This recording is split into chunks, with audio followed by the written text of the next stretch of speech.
Students of 7th class, स्वागत है मेरी कक्षा संस्कृत वाणी पुस्तक के अंतर्गत संस्कृत पाठ नवम दशमः पाठः अस्माकं देशः अवर कंट्री। अस्माकं मीन हमारा, देशः माने देश। तो एज यू नो कि भारत ने हमारे देश का भारतवर्ष है। भारतवर्ष के बारे में इस पाठ में विस्तृत रूप से बताया गया है कि कैसा है हमारा देश और हम कैसा इसमें अनुभव करते हैं। तो बच्चों, पहले ये आप बताएं कि हमारे देश का नाम भारतवर्ष कैसे पड़ा। हमारा देश भारतवर्ष क्यों कहलाया। इसका पहले बहुत से नाम थे, जिन नामों को भी मैं बताऊंगा। तो आप ये समझें, भरत नाम का एक बालक जो दुष्यंत का पुत्र था, उसके नाम से भारत का नाम, अपने देश का नाम भारतवर्ष पड़ा। लेकिन क्या आप जानते हैं, इसके पहले भी इसका दूसरा नाम था जम्बूद्वीप, आर्यावर्त। आर्यावर्त इसका वैदिक काल से, और जम्बूद्वीप भी इसके बाद में, फिर धीरे धीरे कालांतर में यह भारतवर्ष कहलाया और यहाँ के रहने वाले लोग हिंदू कहलाए, हिंदुस्तान कहलाया। तो ये है हमारा देश का नाम। क्या नाम था, क्यों कैसे पड़ा नाम, और इसके पहले क्या कहा जाता था हमारे देश को, आदि आदि के बारे में मैंने आपको बताया। तो डियर स्टूडेंट्स, चलिए प्रारंभ करते हैं इस पाठ को। वयम भारते निवसामः। वयम माने जैसा आप जानते हो हम सब, भारतीय माने भारत में, निवसाम माने निवास करते हैं या रहते हैं। Clear it is. तो हम सब भारत में निवास करते हैं। इदम अस्माकं मातृभूमि या स्वर्गादपि गरीयसी। इदम माने यह, अस्माकं माने हमारी, मातृभूमि, स्वर्गादपि स्वर्ग से भी, गरीयसी माने महान है। यानी हमारी मातृभूमि जो है वह स्वर्ग से भी महान है। स्वर्ग से भी हमारी धरती जो है वह गरीयसी है। यानी भारत भूमि के सामने कोई स्वर्ग भी कोई चीज़ नहीं है। तो इदम अस्माकं मातृभूमि या स्वर्गादपि गरीयसी। नेक्स्ट लाइन बच्चों, अस्याह रक्षार्थम। अस्याह माने इसकी, रक्षार्थम माने रक्षा के लिए, सर्वसोत्सर्गम सब कुछ त्याग करने के लिए, सब कुछ त्याग करना, सब कुछ न्यौछावर करना, सब कुछ बलिदान करना, कर्तुम करने के लिए, वयम हम सब, सततम सन्नद्धाः तत्पराश्च स्माम। हम सभी, अस्या माने इसकी, हम सभी रक्षा करने के लिए, अपना सब कुछ त्याग करने के लिए लगातार हम सन्नद्ध हैं, तत्पर, हम तत्पर हैं सदैव इसके रक्षा के लिए। तो ये लाइन हो गई इसकी हिंदी। विश्वे भारतम बृहत्तमः प्रजातंत्रात्मकः देशो अस्ति। विश्वे, विश्व माने संसार में, भारतम बृहत्तमः, बृहत्तम माने बहुत बड़ा, भारत का बहुत बड़ा, भारत बहुत बड़ा, प्रजातंत्रात्मक देशो अस्ति देश है। प्रजातंत्र, डेमोक्रेसी, लोकतंत्र, गणतंत्र आदि आदि अनेकों नाम हैं। तो विश्वे भारतम बृहत्तमः प्रजातंत्रात्मक देशो अस्ति, यानी विश्व में भारत सबसे बड़ा प्रजातंत्रात्मक देश है। 1950 तमात् ख्रीष्टाब्दारभ्य अद्य अवधि पर्यन्तं गणतन्त्रात्मकस्य शासनस्य साफल्यस्य सर्वत्र प्रशंसा भवति। क्या अर्थ हुआ इसका? 1950 ईस्वी से, ख्रीष्टाब्दारभ्य माने ईस्वी से से लेनी प्रारंभ होकर के अद्य अवधि, आज की अवधि के पर्यंत तक, आज तक गणतंत्रात्मक शासनक, गणतंत्र शासन की सफलता सभी जगह, सर्वत्र माने सभी जगह, प्रशंसा भवति माने होती है। यानी 1950 से लेकर के अभी तक इस गणतंत्र शासन की सभी जगह प्रशंसा होती है। नेक्स्ट लाइन देखें। अस्मिन् देशे 25 जनता, इस देश में 25 अत्यधिक शतकोटि जनता यानी कि 25 करोड़ से भी अधिक जनता सहकारेण वसति, यानी सहकारेण आपस में मिलजुल करके रहती है। यद्यपि जनसमूह जो है, जनसमूह विभिन्न धर्मावलंबी, यद्यपि यहाँ के रहने वाले लोगों के समूह कई समूहों में बटे हुए हैं, जैसे कि कई धर्मावलंबी हैं, कई धर्मों को मानने वाले लोग हैं, विभिन्न भाषा भाषी हैं, विभिन्न जातीय विभिन्न अलग अलग जाति के लोग हैं, अलग अलग धर्म को मानने वाले लोग हैं, विभिन्न भाषा को मानने वाले लोग हैं, विभिन्न भोजन भोगी हैं, यानी विभिन्न प्रकार का भोजन भी अलग अलग खाते हैं। नाना वेशधारी चास्ति, और अनेक नाना माने विभिन्न प्रकार के वेश बनाए रहते हैं, यानी उनका कपड़े लत्ते रहन सहन जो है वो भी उनका है, अलग अलग है सभी का। इतना जनसमूह है, फिर भी सब अलग अलग लोग रहते हैं। फिर भी क्या होता है? तथापि माने फिर भी सर्वे जनाः आत्मनः भारतीयाः मन्यन्ते, फिर भी सभी लोग अपने को, आत्मनः माने अपने को, भारतीयाः माने भारतीय, मन्यते माने मानते हैं। भारतस्य इदं, भारत इदं, भारतस्य इदं, भारत की यह वैशिष्ट्य माने विशेषता, यत विशेषता है, क्या है?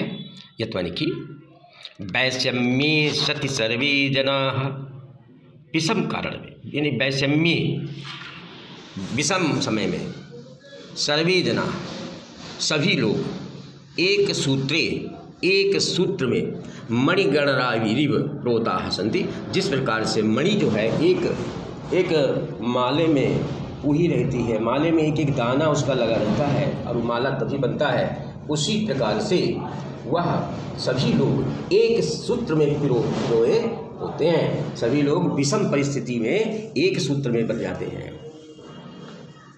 आशा है आप समझ रहे होंगे। तो आइए, यहाँ तक तो मैंने बताया, अब आगे आइए आप इसका अगला पैराग्राफ। केना अपि कविना उक्तम इदम, किसी कवि ने कहा है, क्या कहा है? यत माने कि गायन्ति देवाः किल गीतकानि धन्यास्तु ते ये भारत भूमि भागे। गायन्ति देवाः किल गीतकानि, यानी यह वो भारत भूमि है जिसके गीत देवता भी गाते हैं। धन्य है ये भारत भूमि में जो हम लोग यहाँ पर धन्य हो जाते हैं जन्म लेकर के, देवता भी इसके गीत गाते रहते हैं। वस्तुतः माने वास्तव में, वयम हम सब भाग्यशालिनः, हम सब भाग्यशाली हैं। यतो ही, क्योंकि अस्माकं जन्म भारते अभवत्, क्योंकि हमारा जन्म भारत में हुआ था। तो ये बच्चों देखिए कितनी अच्छी बात कही, और इसलिए हमें अपने पर गर्व करना चाहिए कि हमारा जन्म जो है भारतवर्ष में हुआ है। आगे देखिए, भारतम प्रकृत्या वरदानम अस्ति, भारत को प्रकृति का वरदान है। प्रकृति नेचर का वरदान है। क्या है? अत्र षड्ऋतवः प्रतिवर्षं भवन्ति, यहाँ 6 ऋतुएं प्रतिवर्ष होती हैं और प्रत्येक ऋतु मासद्वयं तिष्ठति, और प्रत्येक जो ऋतु है 2 माह तक रुकती है, 2 माह तक रहती है। अत्रत्याः जनाः नाना ऋतूनाम् आनंदनम अनुभवन्ति। अत्रत्या यहाँ लोग नाना ऋतुओं, विभिन्न प्रकार की ऋतुओं का आनंद का अनुभव करते हैं, यानी कई प्रकार की ऋतुओं का आनंद लेते हैं। अन्य देशेषु न एव एतत् सुलभम अस्ति। अन्य देशों में नायब नहीं है, एतत् माने यह, सुलभम अस्ति ना, ये सुलभ नहीं है, आसान नहीं है कि किसी दूसरे देश में 6 ऋतुएँ होती हैं और सबका हम आनंद लें। यह केवल हमारा देश भारतवर्ष ही है जहाँ पर हम सभी 6 ऋतुओं का आनंद लेते हैं। अब 6 ऋतुएँ जाड़ा, सर्दी, गर्मी, हेमंत ऋतु और सभी ऋतुएँ 6 प्रकार, इस प्रकार से 6 ऋतुएँ होती हैं। आप इसको जानते ही होंगे। खैर, शरद ऋतु आदि आदि। आगे देखें। अस्य उत्तरस्याम दिशि पर्वतराजः हिमालयाः विराजते। अस्य उत्तरास्याम, इसके उत्तर दिशा के में पर्वतराजा हिमालय विराजते। पर्वतराज हिमालय विराजित हैं, स्थित हैं। भारत के उत्तर दिशा में पर्वतराज हिमालय विराजित है, स्थित है। हिमालयस्य महिमा वर्णनातीतास्ति। हिमालय की महिमा वर्णन से भी अतीत है, वर्णन से भी ज़्यादा है, जिसका वर्णन नहीं किया जा सकता हिमालय की महिमा को। हिमालयाः पर्यटकेभ्यः आकर्षण केंद्रम अस्ति। हिमालय जो है पर्यटकों की आकर्षण का केंद्र है। हिमालय पे पर्यटक आते हैं विभिन्न जगहों से, देशों से आकर्षित होकर के, और वहाँ पर रहते हैं, स्नोफॉल देखते हैं और तरह तरह की और भी दृश्य उनको दिखाई पड़ते हैं। यदि पृथिव्याम कुत्रापि स्वर्गास्ते। यदि माने यदि, पृथिव्याम माने पृथ्वी पर, कुत्रापि माने कहीं भी, स्वर्गास्ते स्वर्ग है, तहिरी हिमालय क्रोडे, तो हिमालय की गोद में स्थित कश्मीरस्य श्रीनगरे अयमस्ति। अगर कहीं पर पृथ्वी पर अगर कहीं स्वर्ग है तो हिमालय की गोद में स्थित कश्मीर जो है उसका श्रीनगर जो है, यह वास्तव में यह स्वर्ग, पृथ्वी का स्वर्ग कहा जाता है। श्रीनगर अयम अस्ति, यह है, यही है। देखिए नेक्स्ट। तस्माकं देशे भारते सदा सलिलपूरितानां नदीनां न अस्ति अभावः। हमारे देश में, भारत में, सदा सलिलपूरितानां नदीनां, स्वच्छ, सदैव सुंदर, ठंडा और सुंदर स्वच्छ पानियों से नदियाँ जो हैं जल से भरी हुई, नदीनाम ना अस्ति अभावः, ऐसी नदियों का अभाव नहीं है, ऐसी नदियों की कमी नहीं है जो कि सदैव स्वच्छ जल से भरी हुई होती ना हो। अस्य भूमि उर्वरा अस्ति। इसकी भूमि उर्वरा है। अतः फुल्ल कुसुमित ध्रुवम दलशोभिता।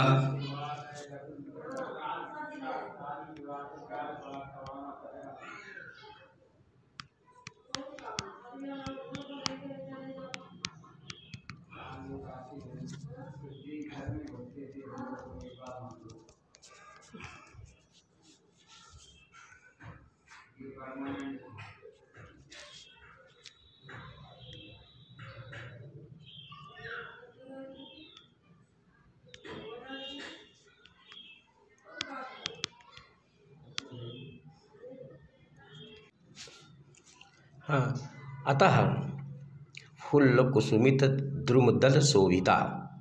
फुल्ल कुसुमित, कुसुम माने फूल, फुल्ल माने खिले हुए, द्रुम डाल, इसको बोलते हैं पेड़ को, वृक्ष को, दल, द्रुमदल शोभिता, यानी वृक्षों के दल जो हैं, वृक्षों के दलों के ऊपर फूल पुष्प जो हैं शोभित हो रहे हैं, खिले हुए हैं, सस्यशाली और हरे भरे जो हैं देश, हमारा जो हरियाली चारों ओर है। देशो अयम, यह देश सर्वेषां मनः हरति। यह देश सभी का मन हरती है, मन को आकर्षित इन इस देश की ओर, इस हरे भरे हरे भरे वातावरण की ओर आकर्षित सभी का मन कर लेती है। तो ये अन्न संपन्नो अयम देश, अन्न से संपन्न यह देश है। अन्न भी हमारे यहाँ सभी प्रकार का अन्न होता है, अन्न से भी संपन्न देश है। आसी चरण प्रक्षालनम अहर्निशम सागराः कुर्वन्ति, इसके चरण प्रक्षालन, चरण माने पैरों को धोने के लिए, अहर्निशम माने रात दिन, सागराः माने समुद्र, समुद्र जो है इसके रात दिन पैर धोते रहते हैं। आपने देखा होगा भारतवर्ष का जो चित्र आपके सामने दिया हुआ है, इसके नीचे आपका महासागर है। तो महासागर जो है हमारी भारत माता के पैर धोता रहता है। अस्सी देश से, इस देश की पार्श्ववर्तिना, इसके पास में नीचे श्रीलंका, दक्षिणी पार्श्ववर्ती माने पश्चिम की ओर श्रीलंका है, और इसके दक्षिण में पाकिस्तान, अफगानिस्तान, और पश्चिम में क्या है म्यांमार, पूर्वस्मिं च सन्ति, म्यांमार और पूर्व में म्यांमार आदि हैं। तो ये इसका आपका चारों तरफ की आपको ये बताया कि हमारे समुद्र जो है इसके पैर धोता रहता है सदैव। और हमारे देश के पार्श्ववर्ती निकट जो है देश श्रीलंका है, दक्षिण पाकिस्तान, अफगानिस्तान, पश्चिम म्यांमार, पूर्व में म्यांमार है, अफगानिस्तान दक्षिण में है, म्यांमार पूर्व में है, इत्यादि इत्यादि हैं। पूरा भारतवर्ष जगत गुरु आसित, प्राचीन समय में भारतवर्ष जो था संसार का, पूरे संसार का गुरु कहलाता था, पूरे संसार का गुरु था। सारे संसार के लोग ज्ञान प्राप्त करने भारतवर्ष आया करते थे, और यहाँ पर बड़े अच्छे अच्छे तक्षशिला, नालंदा विश्वविद्यालय हुआ करते थे। संस्कृत सभी वेदों की पढ़ाई हुआ करती थी संस्कृत भाषा में। तो ये जगत गुरु कहलाता था। अत्रतः ज्ञान प्रकाश सर्वत्र प्राश्रत, अतः ज्ञान का प्रकाश सभी जगह फैला। यहाँ के ज्ञान, यहाँ का ज्ञान जो है सभी देशों में फैला, प्राश्रत। और क्या वेदाः उपनिषदश्च, वेद और उपनिषद आदि ग्रंथ हैं, संति माने हैं। भारतात्, भारत से वसुधैव कुटुम्बकम, वसुधैव कुटुम्बकम का मतलब है पूरी वसुधा ही हमारा कुटुंब है। भारतवर्ष से ही यह भावना पूरे संसार को आगे गई। और कौन सी भावना? सर्वे भवन्तु सुखिनः, सभी सुखी हो, एक ये भावना। अहिंसा परमो धर्मः, अहिंसा ही परम धर्म है, एक ये भावना। आदि मंत्राणाम उद्घोषः अभवत्, हमारे देश से ही इन मंत्रों का उद्घोष हुआ। अधुनामपि भारतम सर्वेषु देशेषु परम सहिष्णु देशो अस्ति, अधुनामपि माने आज भी भारत जो है सभी देशों में परम श्रेष्ठ सहिष्णु देश है। आज भी भारत जो है सभी देशों में परम सहिष्णु देश कहलाता है। तो बच्चों, मैंने आपको इतना बता दिया। अब बताइए, आपको थोड़ा सा रह गया है, इसको भी मैं कंप्लीट ही करा दूं। यहाँ तक मैं सोचता हूँ 1947 तमात ख्रीष्टावादात, 1947 से पूर्व माने पहले, भारत माने भारत, ब्रिटिश सर्वकारेण पराधीनम आसीत, पराधीन था, ब्रिटिश का पराधीन था 1947 से पहले ईस्वी से। और महात्मना माने महात्मा गांधी, महात्मानस्य गांधी महोदय के द्वारा, पंडित जवाहरलाल नेहरू महोदय के द्वारा, तथा अन्य येषाम देशभक्तानाम, तथा दूसरे अन्य देशभक्तों के द्वारा नेतृत्व में अथक प्रयत्नेन, बहुत अधिक प्रयत्न करने से अगस्त मासस्य, अगस्त के महीने के 15 माने 15 अगस्त दिनांके, 15 दिनांक को 1947 तमे ईस्वीये वर्षे माने 1947 ईस्वी में भारतम स्वाधीनम अभवत्, भारत जो था वह स्वाधीन हुआ था। तथा प्रभृति अस्माकं देशः, तथा हमारे देश उत्तरोत्तरम प्रगतिपथ अग्रसरो अस्ति, तथा प्रभृति हमारा देश आज भी बहुत अधिक, देश जो है उत्तरोत्तर में लगातार प्रगति के रास्ते पर अग्रसर है। यथाशीघ्रम सह स्वपूर्व गौरवम प्रतिष्ठान च प्राप्स्यति, यथाशीघ्र माने शीघ्र ही, जल्दी ही वह जो है अपने पूरे पुराने गौरव जो भारतवर्ष गुरु कहलाता था पूरा विश्व का, आज वो अपनी प्रतिष्ठा को प्राप्त करता है, वो अपने गौरव को प्राप्त कर लेगा जल्दी ही, यथाशीघ्रम सह स्वपूर्व गौरव, अपना पुराना गौरव प्रतिष्ठांश और प्रतिष्ठा को प्राप्त करेगा। भारतीय पुरुषोत्तम, भारत में देखिए कौन कौन लोग हुए। भारत में पुरुषोत्तम श्री राम, पुरुषों में उत्तम श्री राम, योगी योश्रः श्री कृष्ण, महर्षि पतंजलि, बुद्धा, तीर्थंकर, महावीरः, शंकराचार्यः, दयानंदः, विवेकानंदः आदयः माने आदि महापुरुषाः महापुरुष अजायन्त उत्पन्न हुए। तेषां संततया वयम्, उनकी संततवयम् हम सभी लगातार उनके रास्ते पर चलते हैं। प्रयत्नशीला देशभक्ता वयम स्वाधीनम भारतम सर्वदा सर्वदा, प्रयत्नशील देशभक्त हम सब अपने अधीन भारत को सदा सर्वदा हम सभी जो हैं अब उसकी उन्नति के लिए मैं प्रतिष्ठापिष्यामि, मैं पुनः उसकी उन्नति के लिए मैं स्थापित करूंगा। जिस प्रकार से पहले हमारा देश का गौरव था उसके लिए मैं फिर प्रयत्न करूंगा कि अपने पुराने गौरव में स्थापित हो जाए। बच्चों, ये आपको मैंने बताया और हिंदी इसकी बड़ा पाठ है, फिर भी आपको इसको करा दिया। अब आप इसके जो थोड़ा सा ये समझ लें क्वेश्चन क्या करने हैं आपको, ये आपको क्वेश्चन कर लीजिएगा। इसके पहले तो ये बताइए भारतवर्ष का नाम कैसे पड़ा, और उसके बाद में कौन कौन भारतवर्ष में कौन कौन से लोग जन्म लिए, भारतवर्ष में क्या क्या है, सब सारी चीज़ों का वर्णन आप लिखेंगे और ये बताएंगे पुरुषोत्तम श्री राम क्यों कहा गया है, श्री कृष्ण को योगेश्वर क्यों कहा गया, आदि चीज़ें जो हैं आप देखेंगे, याद करेंगे। और ये तो कल मैं अगले नेक्स्ट टर्म में जब मैं आपको बताऊंगा तो उसका उत्तर बताऊंगा, तब तक आप खोजने का प्रयास करें। धन्यवाद। Okay, bye.